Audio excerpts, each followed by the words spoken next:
The Bitter Wood. Story by Brandon Ostrom. Art by Amanda Lingwood. There was an old forest in the northern part of the country, a great deal reduced from its once wide reaches. A winding stretch of highway was carved through it sometime in the late 60s, a 15-kilometer-long black scar that is barren and numb. The forest feels only a tingling there from each passing car, a faint itch when highway maintenance comes to plug the cracks or cut down young saplings that grow too close to the gravel shoulder.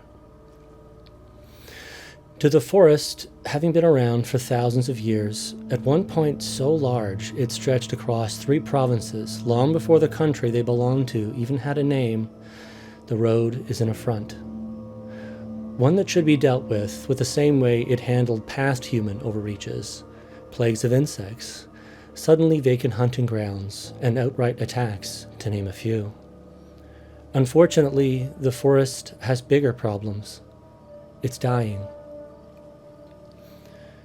The process is slow, at least for how forests perceive time. Humans have been eating away at it for the past 3 centuries, give or take, cutting it down and carving it up to burn for warmth, building their houses out of it, using it to make toilet paper. The list goes on. The decimation is so gradual, it goes unnoticed until it's too late. One day the forest reaches out to find whole sections of itself have gone quiet. Severed root structures that once spanned hundreds of kilometers tingle with the memory of an absence it finds horrifying. New growth isn't nearly enough to stand against the devastation. It's not even close. It has, it expects, 30, maybe 50 years left, and then that'll be it. A woodland that saw the invention of the wheel will be gone. When any of us learn we're going to die, one of 2 things happen. A person can meet their end with assurance and grace, uncertain but maybe still unafraid. That, or they'll spend their final days feeling cheated, consumed by anger and sadness. It went the second way for the forest. Not all at once, of course. The forest was still deeply tied to its role as steward and sanctuary of all living things. But when faced with the reality of being prevented with serving in this way, things begin to change. After a few false starts, and 2 instances where the intended victims got away, one resulting in an attempted exorcism in the late 80s, which the forest found absolutely hilarious, it began its decades-long task of indiscriminately killing people while awaiting its own inevitable death.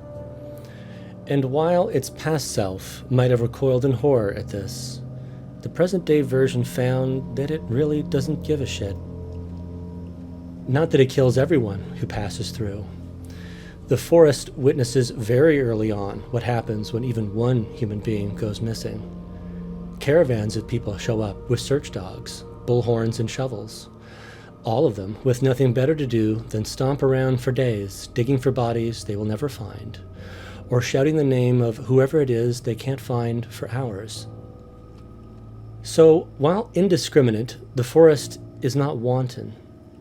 It might grab the odd lonely hitchhiker off the gravel shoulder, or scoop up 1 out of every 300 people who duck into the tree line for a quick piss, but it does this sparingly. And if that results in the occasional search and rescue, that's not so bad. None of the ones it takes are as guilty as, say, the Ministry of the Environment or the lumber mill CEOs of the world. But at the very least, they are all complicit. They all reek of paper, in their wallets, in document-stuffed glove boxes, tissues wadded up in their pockets. Certainly not the ringleaders of the forest's demise, but fair game nonetheless. Years pass this way, then decades. All sorts of people make their way down that stretch of road over this time, going to and from work, visiting family or friends, as just part of the journey from one place to another. Most of them make it out just fine. Enough don't that the woods and the highway that ran through it earn themselves a reputation as a notoriously dangerous part of the country, if one whose goings-on rarely make it beyond the third page of the local newspaper, or warrant more than a few minutes on the evening news any time someone new goes missing. The forest is responsible for roughly 35 missing people by the time it meets Detective Katie Sale. Despite 4 decades of experience observing law enforcement ranging from local police to regional specialists, forensic analysts, to animal tracking units and more, it's never met anyone quite like her. She arrives days after a boy is reported missing by his uncle. They were on their way back from a hiking trip, the uncle says, but the boy, whose name is Ben Riley, ran off into the woods following an argument. The uncle repeats this story many times, and to anyone who'll listen during the days-long search. His delivery is always grim, passionate, and heavy with remorse. It's also a lie. He killed that boy. The forest, never sleeping and never watchful, was there when it happened. Yes, there was an argument, and yes, the boy did run off. It's just that when the uncle finally drove away that night, it wasn't after hours of searching for Ben, as he'd claimed, but after a methodical removal of evidence and the young boy dead and wrapped up in the trunk of his car. In the speeches detectives give before setting out on their searches, they usually sound driven and hopeful, possessing a restrained, focused energy everyone seems to find invigorating. Katie's speech is all of these things, but there is an undercurrent of suffering there that the forest suspects might be unrelated to the missing boy. The boy's backpack is found by the end of the first week, somehow missed during the uncle's earlier scouring of the woods. Also, an area of snapped branches and disturbed earth that indicates there might have been a struggle, though no clue beyond that. The uncle is too clever, too convincing to be seriously considered as a suspect. After a month, it's just a handful of local police and Katie herself going over old ground with no new ideas of what happened. After 2, it's just her. Katie visits a handful of times as the years tick by, usually very late at night and always alone. She wanders the forest aimlessly, though now and then she'll retrace the areas where the backpack was found. She talks to herself during these visits, and the forest learns then about past cases of hers, a few scattered details of her life. Also, the reason she seems so different from the others like her. She hates her job. Her grandfather, a man who practically raised her, was a police officer. It's a lie when she tells other people he was one of the reasons she got into law enforcement. He was the only reason. And after 20 years of closed cases and cold cases, like Ben's, she realizes that the life she's been living isn't really hers anymore. It's been carved up and handed out like slices of birthday cake.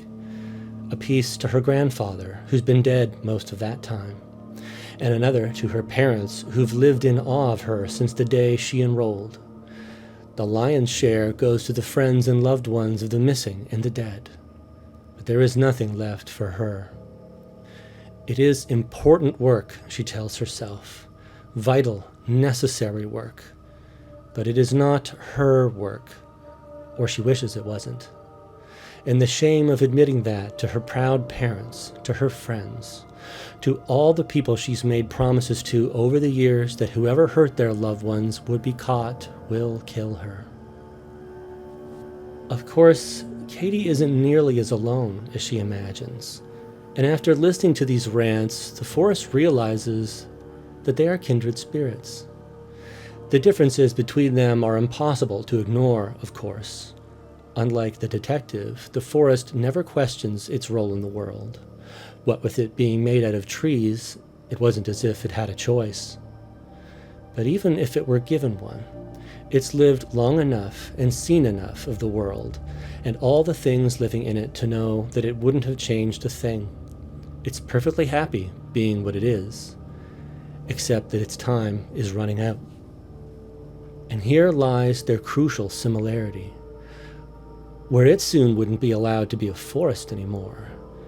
Katie wouldn't be able to go on being herself for that much longer either. They are at an impasse. Death, if under very different circumstances. And in light of this, the next time Katie comes to visit, the forest offers her a choice. Once she's overcome the shock of forests that talk and are alive in ways she could never have guessed, she agrees. Detective Katie Sale goes missing 3 years after the search for Ben Riley ends. She is last seen heading out of town late one evening after wordlessly packing up her desk. Her car is later discovered abandoned on the gravel shoulder of that notorious stretch of highway. Tracks are found leading away from it, though these disappear a few feet into the woods. There are far fewer unexplained disappearances in that area in the years that follow. And while these never entirely stop, another equally strange phenomenon begins. One that continues right up until the last of the trees are finally cleared to make way for a massive urban housing development. Laughter. Not the kind that belongs to the graveyards or haunted mansions of horror movies, or so it's reported, but a free and joyful sound, like the laughter of children.